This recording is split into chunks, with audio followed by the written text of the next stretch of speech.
말씀을 주시겠는데요. 우리 이 강사님은 육군 군목, 감리교 군목으로서 일을 하셨습니다. 전 인도네시아에 선교사로 있었습니다. 그리고 지금은 통일 선교 전국 연구소장으로 많은 활동을 하고 계십니다. 이제 우리 나오실 때 환영의 큰 박수를 보내주십니다.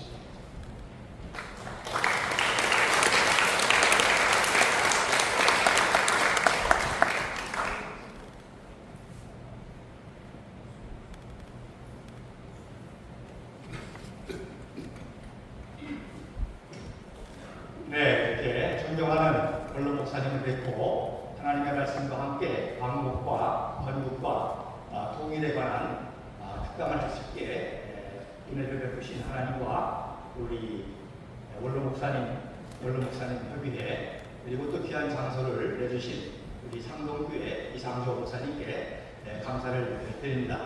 오늘 말씀에 여러분이 익히 하시는 이 시편 136편에 있는 말씀, 하나님이 대사를 행하셨다. Great thing, great works.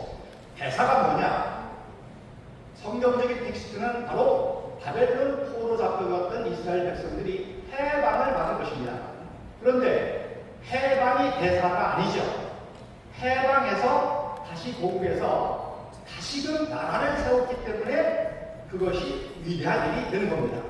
자, 우리나라도 해방과 광복을 맞이했는데 해방과 광복이 의미가 있는 것은 대한민국이 건국된 것이기 때문입니다. 그래서 의미가 있는 것이죠. 그래서 이렇게 없던 나라를 세우고 잃어버렸던 나라를 세우는 이 건국을 대사라고 합니다. 브레이크스라고 하고 또 동양적인 개성으로는 대업이라는 말도 씁니다. 대업이라는 말도 쓰고 또 TMB 천명이라고 합니다. 맨리트 오브 헤븐 하늘의 지혜와 능력을 가져야만 이 지상에 나라를 세울 수 있기 때문에 이 천명이라는 말을 씁니다. 자, 그래서 오늘 내일 이제 8.15 광복절인데 광복절이면서 동시에 뭐죠? 광복 후 3년 후에 대한민국이라고 하는 나라가 건국된 건국절이기도 합니다. 그래서 우리 민족에게 있어서는 이 8.15가 바로 대사가 되는 것입니다. 놀라운 것은요, 이 광복절 어디서 시작되느냐? 바로 상동 감리교회 이 자리에서 시작했습니다. 진짜인지 아닌지 이제 잠시 후 제가 사진을 보여드리면서 말씀드리는데, 정동제일감리교회에서도 또 중앙교회에서도 제가 여러 가지 강의를 했었고, 이 상동교회에서도 제가 6.25 특강을 했던 적이 있는데, 우리가 맞이한 광복과 그리고 건국은 바로 어떤 의미에서는 이 상동교회에서 기도로 시작했다는 것입니다. 자, 그러면 PPT를 보시면서 사진을 보여드리면서 제가 설명을 하도록 하겠습니다. 자, 이걸 보시면 오른쪽에 있는 사진이 바로 이승만 청년이 한성 감옥에서 특별 사면으로 석방된 기념사진입니다. 안타깝게도 이 사진을 감리교 선교 역사학자들은 아펜젤러가 이승만 청년을 면회한 사진이라 그러는데, 아펜젤러 선교사님은 1902년도 6월 10일 날 어청구에서 세월호 조작 사건과 똑같이 위장 선박 충돌 사고로 순교를 당하셨죠. 그 다음에 장도교 선교사들은 저게 언더우드 선교사가 이승만 청년을 면회한 사진이라 그랬는데, 아펜젤러 선교사님이 순교하신 이후에 언더우드 선교사님이 적극적으로 한성 감옥에 이승만 청년을 소망했기 때문에 한성 감옥 사진은 다 언더우드 선교사님이 촬영했습니다. 그래서 언더우드 선교사가 면회한 사진이라고 했는데, 이거는 면회 사진이 아니죠. 어떻게 면회를 바로 밖에서 합니까? 조금 역사를 아는 분은 홀버트 선교사가 이승만 청년의 석방을 맞이했다 그러는데, 그것이 아니고 누구죠? 바로 제주원 세브란스 병원장 에이비슨 선교사님이 이승만 청년을 영접하는 사진입니다.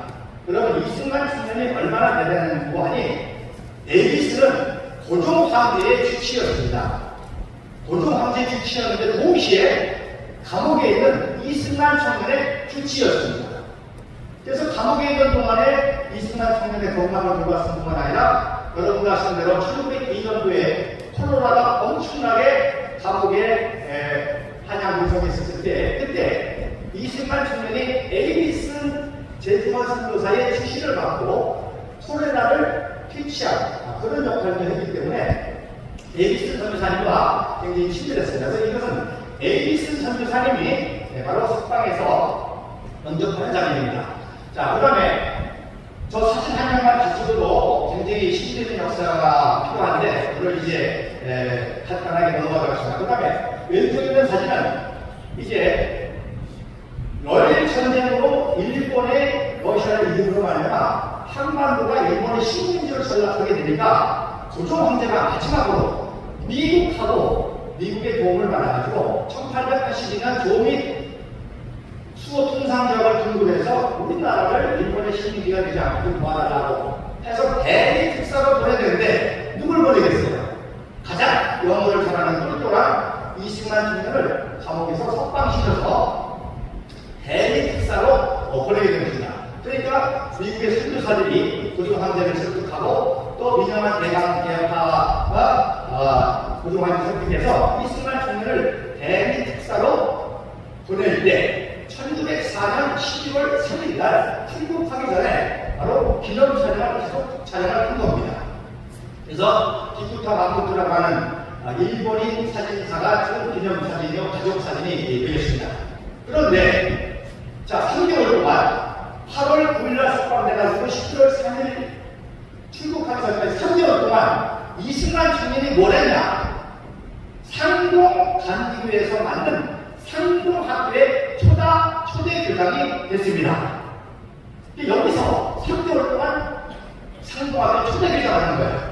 근데 이게 얼마나 센세이션하니 그 당시에 당대에 조선의 제일로 유명한 학교는 한성 발리중학교입니다. 전국에서는 오늘날 경기중학교예요. 거기가 제일 좋았고 그 다음에 어디예요? 아펜젤라가 세우신 배제학당, 언더원 선교사님 세우신 정신학당. 이게 3대 명문이었는데 감옥에 있는 이승만 청년이 나와서 상동학교 교장을 하려니까 당대의 엘리트들이 다 어디로 모였어요? 여기로 모였죠. 그래서 3개월 만에 이 상동교회가 바로 민족주의 운동의 본부가 되고 여러분도 유명한 요즘에 이종찬이가 이걸 개설이라고 그러는데요. 이종찬이가 개설이 하잖아요. 이종찬의 친조부 유해영 선생과 그 동생 이시영 부통령이었잖아요. 그때 나온 거예요. 이승만 청년 때문에. 이승만한테 은혜 받은 적, 배우려고 이승만 도와준 적, 또 이상선, 이준 다 그때 상동교회 나와가지고 한 당대의 친구 엘리트들이 이승만 청년 때문에 상동교회에 모여들어가지고 상동학교가 민족주의 운동의 공부가 되고 결국 나중에 대고의 사건으로 많은 분들이 다치고 전덕기 목사님도 이제 고문교 이쪽으로 돌아가시게 된 거죠. 자, 헐버트 선교사님이 굉장히 중요한 분인데 이분이 우리 대한민국의 영적인 아버지 같은 분인데 헐버트 선교사님을 이승만 대장 때부터 키웠는데 헐버트 선교사가 이승만 청년과 이 상동학교에서 욕인지 독인지 그래가지고 뭐라고 하는 관이 일본이 러일 전쟁에 이겨가지고 이제 동양에 강대국을 구성했다. 여러분 생각해보세요. 러시아가 어떤 나라입니까? 서양의 제국 중에 발틱 함대를 가진 최고의 강대국 중에 하나인데 그걸 박살냈단 말입니다. 그러니까 동양의 강대국으로 일본이 구성했는데 뭐라고 얘기하는 거니? 욕심이 잉태하지? 욕심이 잉태하지? 죄가 장성하여 사망에 이르릅니다. 일본이 욕심이 잉태해가지고 러일 전쟁에서 이겼기 때문에 어디를 식민지한다? 조선을 식민지한다. 거기서 끝납니까? 그 다음에 만주를 점령한다. 그 다음에 더 잉태해가지고 중국을 침공한다. 그 다음에 러시아를 넘보거나 인도를 넘보다가 어디로 진출한다? 동남아시아를 진출한다. 그러면 태평양을 사이에 두고 누구랑 대결하죠? 미국하고 대결합니다. 마지막에 1952년도 페리제도 그 흑석이라고 하죠. 그것 때문에 일본이 개항을 했잖아요. 마지막으로 일본이 미국을 복수하기 위해서 미국과 전쟁을 일으켜서 전쟁을 일으킬 것이다. 그러니까 조선이 조선이 일본으로부터 독립할 수 있는 유일한 방법은 뭐예요? 일본이 미국하고 전쟁을 붙어서 개박살나야 완전히 져야만 조선이 독립할 수 있다 라고 하는 정보를 요 상동학교에서 이승만 청년에게 알려줍니다. 할렐루야. 놀랍죠? 결론적으로 말하면 진짜 그렇잖아요. 일본이 태평양전쟁이 일으켜가지고 원적 폭탄 두 방으로 완전히 박살나니까 우리가 해방 광복을 맞았지 않습니까? 자, 보담사전인데 그래서 그때부터 이승만 청년은 뭐라고 믿었는 거니? 하나님, 그러면 언제 일본 제국이 만주를 점령하고 중동을 침공하고 동남아시아를 공격하다가 미국하고 맞짱뜰 징조가 언제인지 가르쳐 주셔서 그리고 내가 뭘 해야 될지 가르쳐 주셔서 그걸 기도하고 있어요. 평생. 근데 아니라고 하니까 조선 식민지 한 다음에 1930년 만주를 점령하고 로보 사건으로 중국을 침공한 다음에 그 다음에 동남아시아 전부 다 1939년도에 2차 세계대전이 발발하잖아요. 유럽에서. 그러니까 그때 이승만 박사가 그때 이제 박사였죠. 하나님의 징조를 깨달았습니다. 그래서 1939년도에 하와이에서 워싱턴으로 이사를 해가지고 1940년도 1년 동안 책을 씁니다. 무슨 책을 썼죠? 재팬 인사이드 아웃입니다. 1년 동안 책을 씁니다. 그래가지고 1941년도 1월 달에 런던에서 축하를 먼저 해요. 왜냐하면 이승만 박사가 그렇게 평생 떠들게 되거든요. 야, 일본이 욕심이 돼가지고 봐라, 난주점령했지. 봐라, 좀 있으면 중국 영역한다. 동남아 침공한다. 이제 미국을 상대로 전쟁을 일으킬 거야. 그러면 일본이 패망해서 우리가 독립할 수 있다고 이렇게 떠들고 다니니까 저들들은 지나라 독립하려고 일본이 전쟁을 일으킨데 미국을 상대로 저 독립에 미친 늙은이라고 그렇게 조롱하는 거예요. 그러니까 런던에서 먼저 출판을 했습니다. 그랬더니 이 책이 센세이션을 일으키니까 7월달에는 뉴욕에서 출판을 했습니다. 그랬는데 1941년도 12월 7일날 무슨 일이 일어났죠? 진주만 폭격이 일어났습니다. 진주만 기습이 일어났습니다.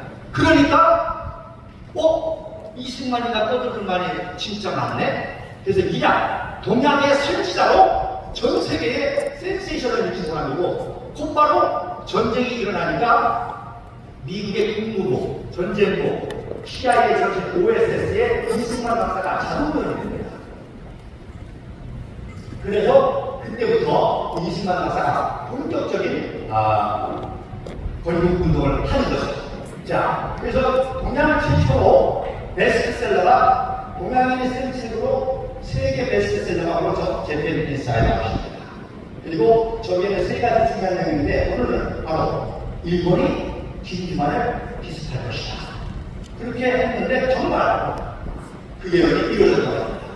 그러니까 그동안에는 독립운동을 하고 돈좀 써가지고 그쪽으로 먹는데 저 엄청난 이제 인세로 말미암아 이제 독립운동을 풍부하게 되죠. 자, 보답사전에 보면 자, 이렇게 전쟁이 일어나니까 이승만 박사가 이제 한국민에게 동양인에게 소망을 줬다. 일본이 지금은 기고만장해가지고 전쟁을 일으켰지만 반드시 패배한다. 그러니까 한국에 있는 조선민족들은 어떻게 해서든지 사랑만 있어라. 사랑만 있으면 독립운동이다. 할렐루야. 중요한 겁니다. 자, 조금 있으면 일본이 패망할 테니까 괜히 군대에서 독립운동하라고 세상을 까불다가 목숨 잃어버리면 그것처럼 불행한 거잖아요.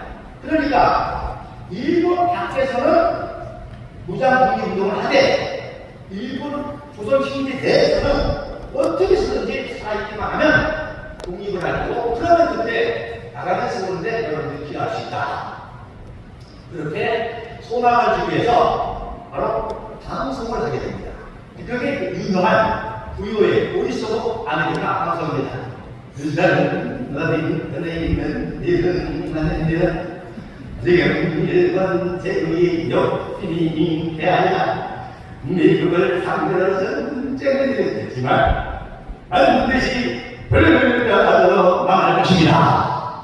언제? 1942년 1월 19일 날 노무원한테 노무원. 굉장히 중요합니다. 12월 7일 날 전쟁이 일어났죠. 근데 1월 달에 일본이 불변하고 탈락할 거라고 하는 이 방송을 녹음해가지고 그래서 그때부터 매주 한 번씩 바로 동양과 한반도에 이 방송을 펼친 겁니다. 그래서 그게 유명한 단파방송 독립운동사건입니다. 마지막으로 즉 이 단파방송을 몰래 듣고 전하는 거예요. 야, 미국에 있는 정말 막사가는데 일본이 지금 전쟁을 일으켰지만 반드시 탈락을 합니다. 그래서 그 당시 조선에는 어떤 종교 단체가들만이 일본 폐왕 신자라는 종교 단체가 설정되었어요. 일본은 반드시 폐왕한다.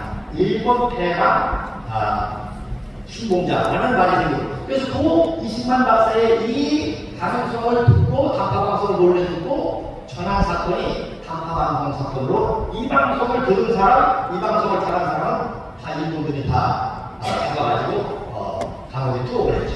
그래서 오른쪽 사진이 바로 뉴욕의 월드 오브 라디오에서 녹음하는 장면이고 그 다음 그 녹음한 걸 가지고 LA의 뉴욕의 보이스 오브 아메리카로 가는 그런 장면이고 그 다음에 이제 폴버트 선교사와 함께 본격적으로 대한민국 전국운동을 하는 것이 놀랍죠? 그러니까 1904년도에 들었던 예언이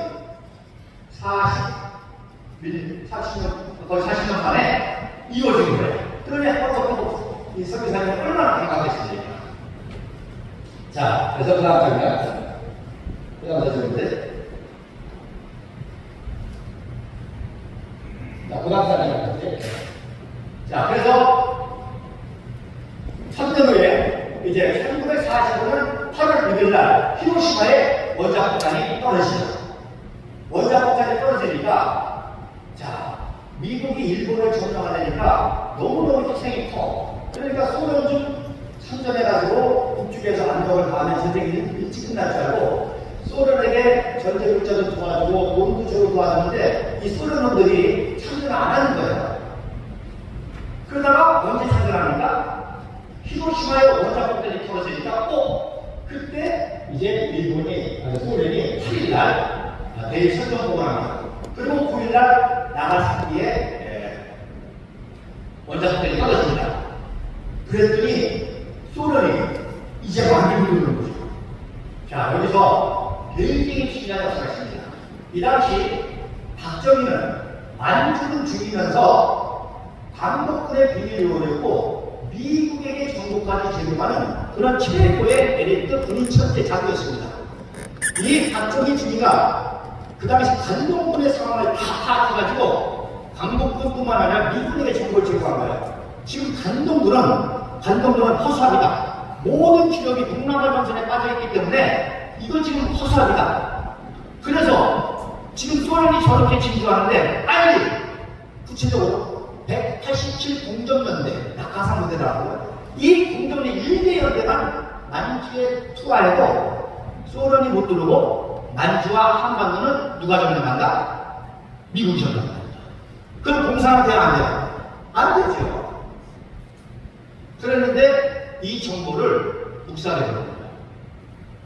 그래서 결론적으로 말씀드리면 박정희 대통령께서 안타깝게 취해라 사건도 이것과 관계있습니다.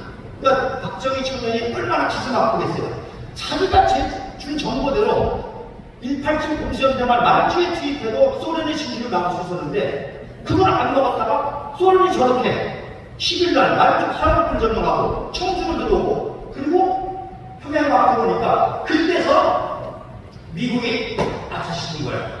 야, 저거 큰일 나. 그래서 10일날 급하게 합동참모본부에 소련의 남한을 막아라. 그래서 만든 제안이 384 제안입니다. 그래서 384 제안을 했습니다. 러시아의 소련 대통령이 의외로 러시아가 순순히 받아들였습니다. 그러니까 소련이 384의 군화를 거부해도 미국은 한 번도 없습니다. 왜? 미국은 오기라고 하는 거가 있으니까 들어오면 못 받습니다. 근데 이상하게 러시아가 순수하게 상탄선을 지난해 공정했는데 왜 그러느냐? 하여튼 이렇게 잔머리 굴리면 안 돼요. 러시아는 한반도를 먹고 싶겠어요? 어디를 먹고 싶겠어요? 러시아가 1904년도에 누구한테 깨졌죠? 일본한테 박살났잖아요. 일본에게 복수하려고 러시아 입장에서는 한반도 먹는 것보다 어디를 먹어야 돼? 홋카이도 먹어야 됩니다.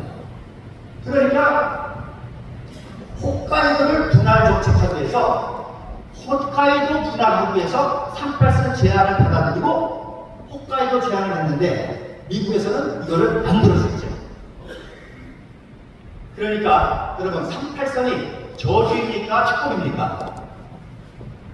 38선이 저주입니까? 축복입니까? 축복이죠. 러시아에는 완전히 한반도가 공산화될 수 있었는데 기적적으로 38선을 제안했는데 러시아가 38선을 순수히 수용하고 홋카이도를 먹으려고 하다가 홋카이도를 못 먹게 됐잖아요. 미국이 반대해서. 그래서 크림열도하고 사하리까지만 러시아가 차지하게 된 거죠.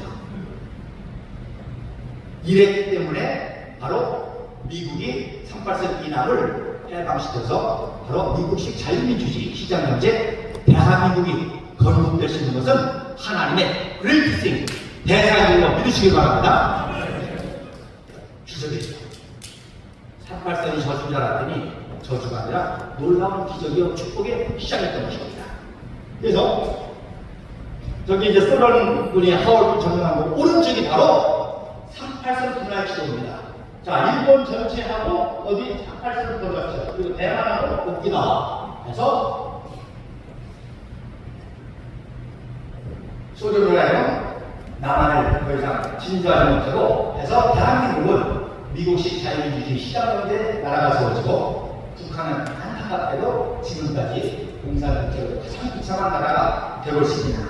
오늘 우리 기도하신 목사님께서 그레이트싱 반드시 우리 민족에게 또다시 통일이라고 하는 그레이트싱을 주실 줄 믿는데 우리 월남 목사님들이 거기에 성공이 쓰게달라고 합니다. 여러분 오래오래 사셔서 통일의 성공이 되시길 바랍니다. 그래서 이 자리에서 1604년도 헐버트 선교사와 그리고 이승만 총장님 그리고 민족주의 지도자들이 대한민국의 식민지 해방을 위해서 기도했듯이 오늘 이후로 이곳이 통일의 기도의 장소가 되서 통일할 수 있는 그런 위대한 정치인들과 정치 세력과 우리 국민들이 하나가 되어 나와서 자유통일을 이룰 수 있는 통일의 원년이 될 수 있기를 주님의 이름으로 간절히 축원을 드립니다. 아멘. 여러분 통일이 되면요 북한은 모든 걸 다 바꿔야 되잖아요. 거기서는 북한에는 단 하나의 중심만 있습니다. 왜? 모든 것이 거짓이다. 역사도 거짓말, 실제도 거짓말, 다 거짓입니다. 그러니까 통일이 되면 경찰 시스템, 교육 시스템, 또 특별히 북한의 교회, 뭐 아시는 대로 동양의 예루살렘 평양 388개 교회가 있었죠. 그래서 해방 당시에 북한은 기독교 인구가 40만이고 남한은 20만이었습니다. 북한은 인구가 1000만인데 기독교인이 40만이고 남한은 2천만 명인데 기독교인이 20만 명이었어요. 근데 북한의 공산이 박해가 나오니까 전쟁 전에 10만이 내려오고 전쟁 때 동부전선 흥남천수에서 10만이 내려오고 서부전선 10만이 내려오고 그래서 그 30만이 대한민국 한국교회를 통시킨 거 아닙니까? 그리고 나머지 10만 명이 있다가 오진 박해를 받았던 거 아니에요. 자, 보답사장 한번 보세요. 자, 그래서 8월 15일 날 드디어 해방을 맞이했는데 8월 15일 날 오른쪽 사진은 8월 15일이 아니라 8월 16일입니다. 8월 16일은 다 얼떨떨했어. 일본 천황이 일본이라니 한국 방송을 했는데도 이게 뭐야? 진짜야? 그래서 8월 15일 날은 다 얼굴들이었습니다. 여러분들 그 사진에 보면 뭐 해방의 가격의 기쁨, 서대문 항구소 다 16일 이후 상황입니다. 자, 16일 날 서울역에서 저렇게 이제 그제서 나와가지고 해방 웰컴. 누구를 웰컴하는 거죠? 연합군 웰컴이죠. 근데 연합군의 주석은 누구예요? 미국입니다. 미국을 환영하는 거예요. 그랬는데 저기 사진이 시장인데 오른쪽 사진이 이제 그 서울역에 진입하는 곳이고 가운데 사진이 서울역 보이시죠? 뒤에 조금 더 친칠한 사진입니다. 근데 저 사진 밑에 웰컴이라고 있는 거를 뭐라고 붙였어요? 김일성 장군 만세. 이해가 되시겠어요? 예? 그래가지고 북한에서는 바로 김일성이를 서울역에서도 환영했다. 이렇게 가르치는 거예요. 그러니까 북한은 처음부터 지금까지 다 거짓말입니다. 다 거짓말. 그러니까 그 거짓말의 역사를 받아가지고 쉽게 해서 우리나라의 중국 좌파 역사들이 다 역사를 100%다 조작 낮춰가지고 다 그냥 그러니까 이순찬이가 저렇게 떠드는 거예요. 공절 어쩌고저쩌고 하면서 이미 북한은 이때부터 저 김일성이는 8월 30일에 원산에 들어왔거든요. 그리고 펠로시를 한 게 10월 12일입니다. 이승만 박사가 16일날 들어왔거든요. 그 이승만 박사가 10월 16일날 들어온다니까 부랴부랴 14일날 기린이 운동장에 이 김일성을 등장시킨 거죠. 근데요, 들어오기도 전에 그렇게 김일성 장군 만세. 그래서 남한의 인민들도 서울역에서 김일성 장군을 환영했다고 이렇게 조작한 사진을 저렇게 사진을 조작해서 역사를 왜곡한 세력이 태블릿 PC를 조작해서 현직 박근혜 대통령을 탄핵한 겁니다. 저는 정치 얘기하는 게 아니에요. 역사 얘기하는 겁니다. 자, 그 다음 사진에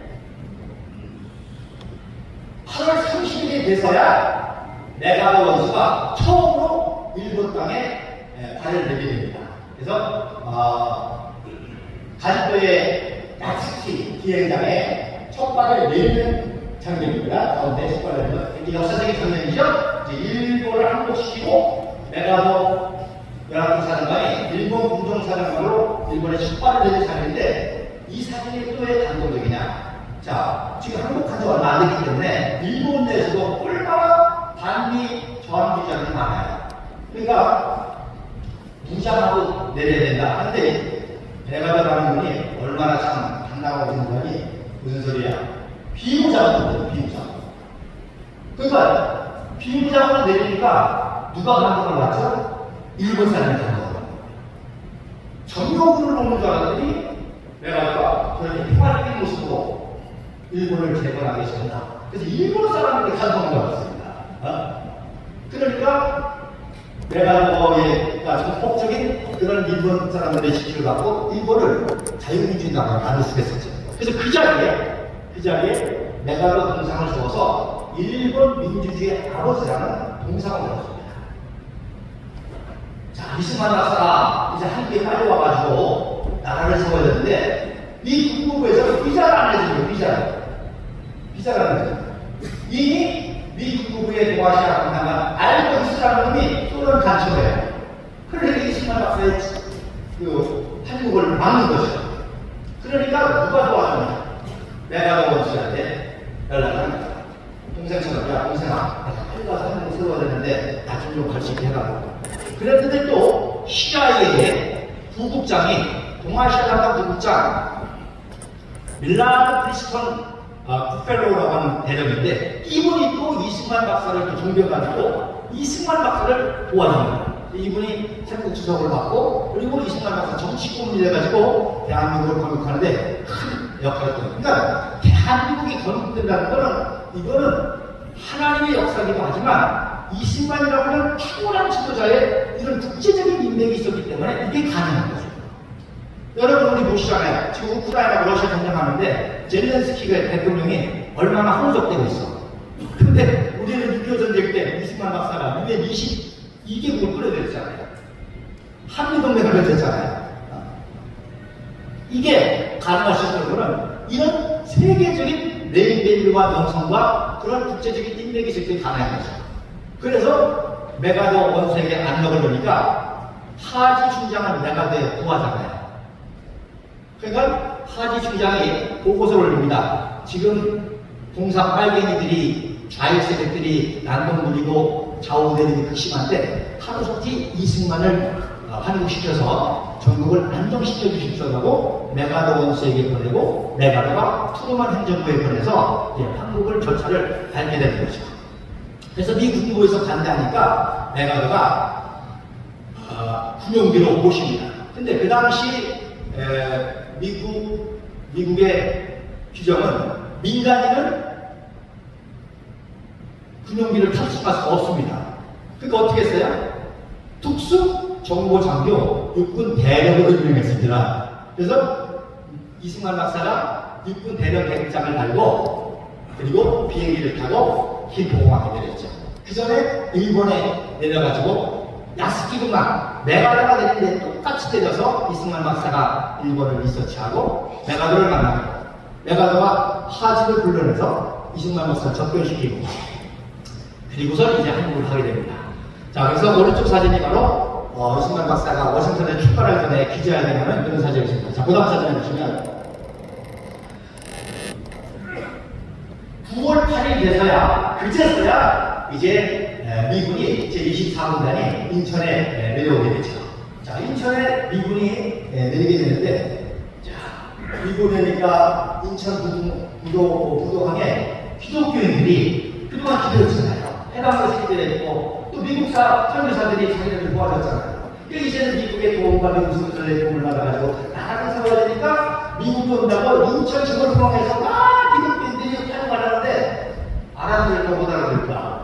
못 알아듣는 거예요. 근데 24분간을 상륙시켜서 이 해군이 같이 들어왔는데 이 해군에 분위가 조지 윌리엄스 중령이 통역을 해주는 거예요. 깜짝 놀라가지고 아니 당신 어떻게 한국말을 잘 통역을 해주냐 그랬더니 이 윌리엄스 중령이 누구냐? 바로 프랭크 크랜스턴 윌리엄 공주 영등학교 선교사의 아들입니다. 1906년도에 와서 1907년도 인천에서 태어났어요. 그리고 나중에 미 해군에 가지고 통관이 된 거거든요. 놀라운 거는요. 미국 선교사들이 한국에 와서 생각하면서 한국 이름을 낳잖아요. 윌리엄스 선교사는 이름이 우리아예요. 근데 아들을 낳았는데 뭐라고 했어요? 뭐라고 했어요?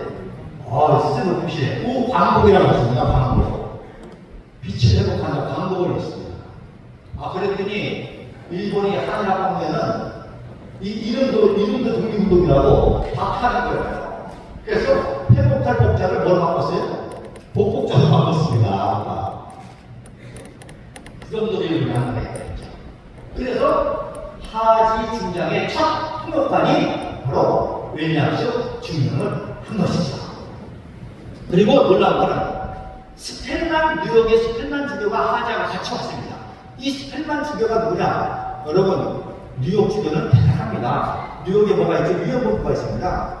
그 뉴욕의 주교는 굉장히 정치적 영향이 있는 분인데 이 스펠만 주교가 이승만 박사의 팬이야. 이승만과 독립운동을 하셨는데 독립을 도와주셨는데 그래서 스펠만 주교가 같이 왔습니다. 이 말은 무슨 얘기입니까? 이 군정이 대한민국 한반도에 왔다는 것은 종교의 자유, 신학의 자유, 언론 출판의 자유, 집회 시위의 자유, 미국과 똑같은 자유민주주의 국가가 시작된다는 것이죠. 그죠?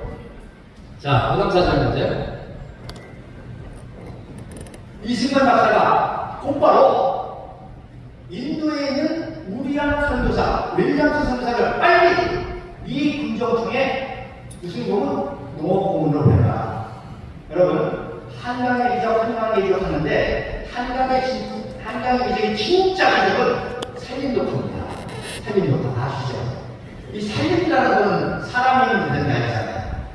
이 세계 역사자들이 보는 건 경제발전, 경부고속도로, 원자력 이건 다 이해가 돼. 이거 어떻게 전쟁의 폐허에서 일본 식민지에 박살난 살림 그리고 전쟁의 폐허에서 박살난 살림을 어떻게 이렇게 회복하느냐 해가지고 살림독터에 대해서 사람들이 많은데 이승만 박사는 이미 자기가 한국에 오기도 전에 윌리엄스 선교사를 무슨 공은 농업고문으로 보내서 살림독터라는 거예요. 할렐루야. 야, 나는 역사 연구하면서 이걸 보고요 소름이 쫙쫙했죠. 소름이 쫙쫙했죠. 어떻게 이런 천재, 이런 예언적, 이런 세계성적인 얘기를 윌리엄스 선교사님을 노동법으로 빨리 보내라고 내가 다 지시를 해야 됩니다. 일본이 식민지하면서 1940년대에 미국 선교사를 따내줬죠. 마지막에 추방당한 선교사 중에 하나가 윌리엄스 선교사입니다. 기독교 선교사 시대를 다 정리하고. 그리고 어디 가느냐? 인도 선교사로 갑니다. 인도 선교사로 가다가 광복군이 조직하니까 이 윌리엄스 선교사가 또 광복군에게 영어를 가르치고 한국어를 가르치고 한 거예요. 그래서 최근에 저 사진이 발견이 돼가지고 보훈부에서 건국훈장을 드리죠. 오양 박사에게. 그래서 오른쪽이 바로 선교사지만 광복군을 위해서 해냈기 때문에 군복을 입은 사진이고, 왼쪽 사진은 제가 아직도 아이덴티파이를 못하는데 저게 아마 아들 계급장을 보면 저게 중년계급장인데 서도영이나 중년계급장인데 아들이 아닌가 이렇게 그래서 먼저 윌리엄스 선교사가 동역도군으로 와서 쉽게 얘기해서 미 군정청은 미군이 가슴이 아니라 누가 나섰어요? 선교사들이 아닙니다. 선교사들이다. 그리고 그분들이 다 누구예요? 이승만 박사를 도와주고 이승만 박사의 지시를 누르고 있습니다. 자, 그 다음 사진에. 그래서 11월 16일 날, 이제 김포공항에 옵니다. 그래서, 오른쪽 사진이 이제 하지 사령관이 순정 황제가 타던 어차라고 하죠, 어차. 황제 수용차. 어차를 김포공항에 보내가지고, 이승만 박사를 조선호텔로 모시는 장면이고, 그래서, 조선호텔에서 여장을 푼 다음에 하지 중장을 이렇게 만났는데, 하지 중장이 굉장히 부담스럽죠. 왜? 자기의 사관, 하늘 같은 메가로 원수를 동생 취급하니까 이승만 박사가 굉장히 부담스럽겠죠. 표정이 나타나죠. 자, 사진 재밌습니다. 자, 고당 사진에. 자, 그래서 1945년 10월 20일 날 연합군 환영식이 중앙청 앞에서 있었습니다. 잘 들으세요. 연합군 환영식입니다. 그러니까 오른쪽 사진에 연합군은 그 당시에 뭐예요? 미국, 영국, 중화민국군, 그 다음에 소련도 들어가잖아요. 그러니까 사개국 국기를 장식해놨죠. 잘 보셔야죠. 자, 성적이, 중화민국기, 태극기, 소련기, 인연제, 영국기를 장식을 해놨습니다. 그러니까 종북 좌파가 뭐라고 개국군입니까? 미군은 무슨 군이나 정명군이고 소련은 해방군이라는 거죠. 자, 그러면 자 보세요. 사개국이 같이 왔는데 미국이 정명군이면 소련도 뭐예요? 정명군이지. 영국도 정명군이지. 그러니까 사진 한 장만 가지고도 종북 좌파 역사는 끝이 다 거짓말이에요.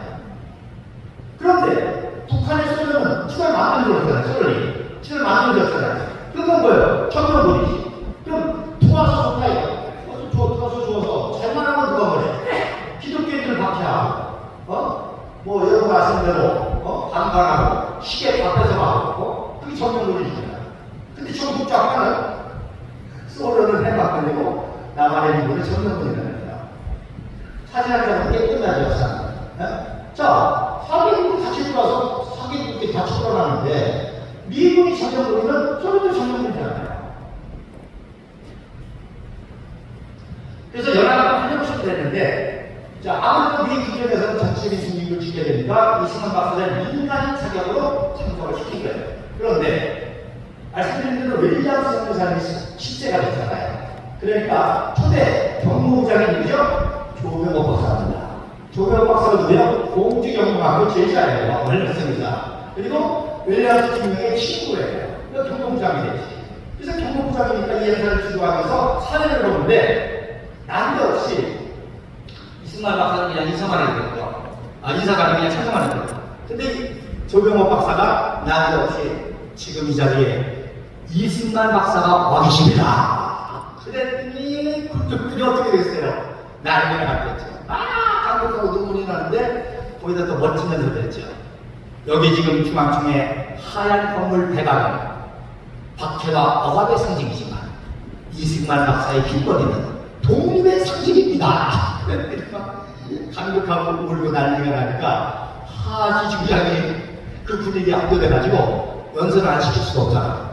그래서 이승만 박사를 소개하고 연설을 시켰더니 이승만 박사가 1899년도 제3 1898년도 10월달 대한항에서 제3차 만민공동회 때 23살 이승만 청년이 처음으로 이건 지면 살고 변타되는 죽습니다.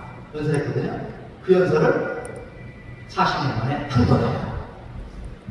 그랬더니 연합군 환영식이 아니라 이승만 박사 환영식이 됐죠. 자, 그 당시 1년 후에 해방 1주년입니다. 그러니까 여러분 잘 아시세요? 해방이었었는데 이게 반복으로 바뀐 개념을 제가 말씀드린 겁니다. 자, 미 궁정청에서 출발하기 때문에 해방 1주년이었어요. 근데 저 스테이커, 월드피스, 세계 평화와 코리안 리볼레이션, 해방 1주년 기념식이 되는데, 자, 국기 배열이 바뀌었죠. 그죠? 성적이 민현제, 중화인민국기, 소련기. 아까 1년 전에 뭐예요? 성적이 중화인민국기, 러시아기, 민현제기 됐었잖아요. 바뀌었잖아요. 그죠? 이거 이름만 하나하나 굉장히 중요한 겁니다. 이걸 주의 깊게 못 보면 막 헷갈리는 거예요. 저거를 40년 사진이라고 그러고. 이때 이승만 박사가 연설을 하는데, 이때 연설을 제가 녹음을 풀었는데 그냥 오래된 거라 잘 안 들리는데 내용이 뭔가 하니 이번 제국의 함대를 미국이 격파 괴멸시킴으로 말미암아 우리가 해방을 얻었으니 미국에게 감사해야 됩니다. 할렐루야. 감사하는 분들하고 매운 거죠. 그죠? 미국. 그래서 일본 해군 항공모함이 심지만 있었잖아요. 일본 해군을 기능시켜서 했다고 연설하는 장면인데, 바로 하지 중장, 아치폴도 군정장관, 그리고 하지 중장, 그리고 민족대표 33인 중에 유일한 선동자 오세찬 선생님. 이때 내가 8살이었어요. 그래서 이때 그 만세상창을 항상 오세찬 선생님 먼저 했어요. 이 박사님이 연설하셨습니다. 자, 고등학생인데, 자, 47년도 이제 해방 2주년 때입니다. 해방 2주년, 광복 2주년인데 이때부터 이제 광복이라는 말이 나오기 시작해요. 이승만 박사가 이제 전국의 시절 떠오르면서 해방을 광복으로 이제 바뀌게 되는 거죠. 그러나 이때만 해도 아직 나라가 안정되기 때문에 전 세계 중으로 이때는 연설을 못하게 됩니다. 생각하는. 근데 재미난 거는, 자, 왼쪽에 보면 서울운동장, 지금 군대운동장인데 약 10만이 모였습니다. 엄청 많이 갑니다. 그 당시 인구가 300만 정도밖에 안 되는데, 보면요, 다 뭐예요? 한국노총, 노조야, 노조. 무슨 뜻입니까? 종북좌파 빨갱이들이 노조를 장해가지고 젊은 과정에 얼마나 파업하고 테러를 많이 일으켰어요. 그러니까 이승만 박사가 저 빨갱이 노조를 대식하기 위해서 뭘 만들어서 한국노총을 만든 겁니다. 한국노총. 저 사람들은 다 한국노총 사람들이에요. 이분은 다 우익입니다, 우익. 그러니까 빨갱이 노조가 하도 지랄 발광, 민노총 지랄 발광하니까 한노총을 만들어가지고 제압하고 이들이 이승만 박사의 거룩을 지지하는 지지 현수막을 하면서 이렇게 하는 것이죠. 근데 지금 한노총도 비슷하게 걸고 있어. 예를 들어서 오른쪽 사진 잘 생겼습니다. 자, 북한에서는 스탈린의 옥수가 시작권을 세워지는데 그거를 실질적으로 하는 게 누구냐? 소련 군정장관 스티코프입니다. 스티코프가 와서 보는 거예요. 그래서 맨 오른쪽에 그 하얀 선생이 있죠. 저는 스티코프입니다. 스티코프. 그리고 그 옆에가 이승만 박사 앉아있죠. 그리고 그 사이에 앉아있는 분이 바로 평양 남산교회 담임 목사 출신으로 첫 재헌의회에서 기도한 이훈영 목사입니다. 일부러 안 쓸 거예요. 홍사장 박해가 심하니까 이승만 박사가 조만 선생님 내보려는데 조만 선생님이 북한 양태시키다가 안 내려오고 평양 남산교회 송정원 목사님 내려오려니까 북한 양태시키다가 안 내려오고 그 송정원 목사님의 외설교가 처음이다. 그리고 장대현 교회의 김하식 목사님 내려오려니까 교회 지키다 안 내려오니까 누구 내려오고요? 이은영 목사가 되었어요.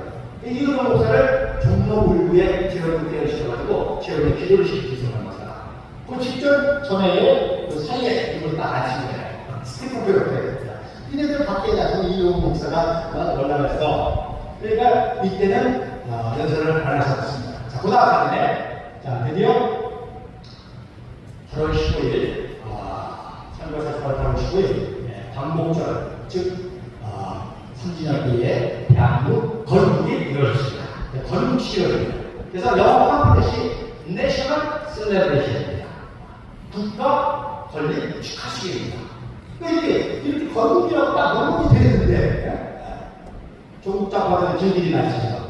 건국절이 1910년이 상해인경이 건국절이다. 상해인경이 스테이트 대통령이고요. 20만 자, 어쨌든 저게 이제 대한민국 정부수립 국민 축하대회입니다. 그래서 아치가 있고, 그 중에 팜플렛일 때, 그 당시 이제 그 행사 팜플렛일 때, 재미난 거는 지금은 국기에 대한 경례하고 난 다음에 이것거리를 그랬죠. 그 당시는 국기가 개항될 때 국기에 대한 경례를 하고 애국가를 불렀습니다. 잘 올라가는 중에. 그 사진이 있습니다. 자, 그 다음 사진은 요거까지만 하고 개천절에 또 모이시면 제가 그렇게 또 하도록 할게요. 자, 이게 중요한 거다. 자, 건국식대에 메가더 원수가 참가를 했는데 메가더 원수가 최초에 국가 원수로 참석합니다. 자, 메가더 원수가 연합군 사령관이면서 미국 동부 사령관이면서 뭐죠? 일본 군종 사령관이에요. 일본의 국가 지도자가 메가더입니다. 그 일본의 국가 지도자 자격으로 대한민국에 와서 축하를 해준 겁니다. 자, 그런데 오른쪽에 보니까 윤치영 내무부 장관이 뭘 선물하죠? 뭘 선물을 합니다. 저게 뭐냐? 200년대 조선혁명입니다. 참 감사하게도 제가 이 사진을 찾았습니다. 자, 그동안 전설로만 들어보세요. 전설로만 무슨 얘기냐? 1904년도 로열전쟁 때 메가더 장군 아버지가 전쟁 감독관으로 조선에 왔습니다. 그때 육사를 졸업한 수상을 졸업한 메가더가 육군 중위로 북한으로 따라왔어요. 근데 1904년 아시죠? 20만 박사 미국 대민이 특사를 할 때 그때 왔단 말이에요. 그러니까 고종 황제가 메가더 장군 도움을 받으려고 200년대 조선혁명을 선물한 거예요. 200년대 조선혁명을 선물한 겁니다. 그러니까 그거를 아버지가 메가더에게 물려줬더니 이 메가더 저 조선혁명을 가지고 다른 걸 받아야 되는데 조선혁명을 다른 걸 받아야 되는데 그러니까 최연설 참모 총장 기록을 세웠잖아요. 그런데 1940년 3월 달에 일본이 기시방으로 말다가 코레이도 해변에서 급하게 호주로 피신하게 됩니다. 아이젠하워가 그랬죠. 아이젠하워 참모 때 마샬 장군에게 메가더 구해야 됩니다. 메가더 하나 구하는 게 100만 대군 구하는 것보다 중요합니다. 그래서 메가더를 강제로 피신시키다시피 급하게 보트를 태워가지고 피신을 시키는데 소관이 이 조선왕조를 바다에 떨어뜨린 거예요. 그러니 이거 뭐 승질낼 수도 있고 그거에 때문에 떨어뜨린 겁니다. 그런데 그거를 이승만 박사가 건국식 때 내가 보니까 야 전국을 뒤져서 찾아봐 그랬어. 그랬더니요 신기한 게 200년 전에 도공이 조선왕조를 몇 개 만들었어요? 몇 개 만들었어요? 2개 만들었어요. 그러니까 하나는 고종 황제가 메가더 아버지한테 줬는데 그걸 물려받은 메가더가 프레드 해변에서 잊어버렸는데 하나를 찾은 거예요. 할렐루야. 그래가지고 그거를 선물 주니까 여러분 메가더는 항상 근엄한 표정이잖아요. 그죠? 보세요. 얼마나 좋아요. 얼마나 좋아. 이러니까 대한민국을 6.25 때 내가 더 생명으로 도와준 거야. 이 나라는 내 나라는 내 나라. 그래서 우리나라에서 좋아하는 사진이고요. 저기에 지금 메가더하고 이승만 대통령 사이에 젊은 사람이 보이죠? 등치 큰 사람. 저게 앤서니 니콜스라고 미국의 최고의 정보상인데 이승만 박사의 개인 정보 역할을 해서 마이선이라고 별명을 할 정도의 유명한 앤서니 니콜스라는 사람입니다. 이런 사람들이 있었기 때문에 대한민국하고 동북할 수가 있었던 것이죠. 자, 이렇게 세워진 위대한 대한민국, 원래는 한반도 전체가 빛과 자유의 나라가 되었는데 안타깝게도 지금 대한민국은 세계 최고의 나라가 됐습니다. 제가 아키테러 선교사님이 나온 프랭크 앤 마샬 대학교 백화점을 배웠습니다. 여러분 기억하시죠? 아펜젤라 선교사님이 1885년 4월 1일 재물권에 내리자마자 뭐하러 보게 됐습니까? 하나님 부활절 아침에 우리에 왔습니다. 이 백성을 올거면 사망의 줄을 끊어버리시고 이 백성들도 하나님의 자녀가 누리는 자유와 빛의 나라가 되게 하여 주시옵소서. 지금 우리나라가 전 세계에서 가장 자유로운 나라잖아요. 인천공항이 전 세계 공항 서비스 1위입니다. 제가 1993년도에 바로 세계를 나갔습니다. 이 위대한 대한민국을 세계에 전해야 되겠다. 그래서 나갔습니다. 나가서 보니까 이거는 설교가 아니라 대한민국이 망가지게 생겼어. 청년 청소년들이 다 역사가 왜곡돼가지고 이 위대한 대한민국 역사를 잊어버리고 건조였더니 너무 순간 이거 설교할 게 아니라 나라 살려야 되겠다. 그래서 2015년에 제가 이런 역사 강연을 해보고 나라가 전국적으로 강연을 했습니다. 어쨌든지 간에 그래도 지금 자유의 나라, 그 다음에 빛의 나라가 있잖아요. 원자력 세계 1위입니다. 시간이 없어서 제가 사진 못 보내주지만 이승만 박사가 매년 중요한 전국에 구상했을 때마다 양화진을 방문합니다. 1957년도 2월 27일 날 용산 분위기에서 예배를 드리고 사당동에 자기의 조상인 왕형대군 지독사에 가서 조상을 공개하고 그 다음에 당연히 화력발전소를 간 다음에 양화진에 방문해서 펄버트 설교사님을 참배하고 그때 원자력 연구를 해야 되겠다 해서 1959년도에 원자력 연구소를 세우는데 지금 우리나라가 원자력 세계 1위로 전 세계에서 가장 밝은 나라입니다.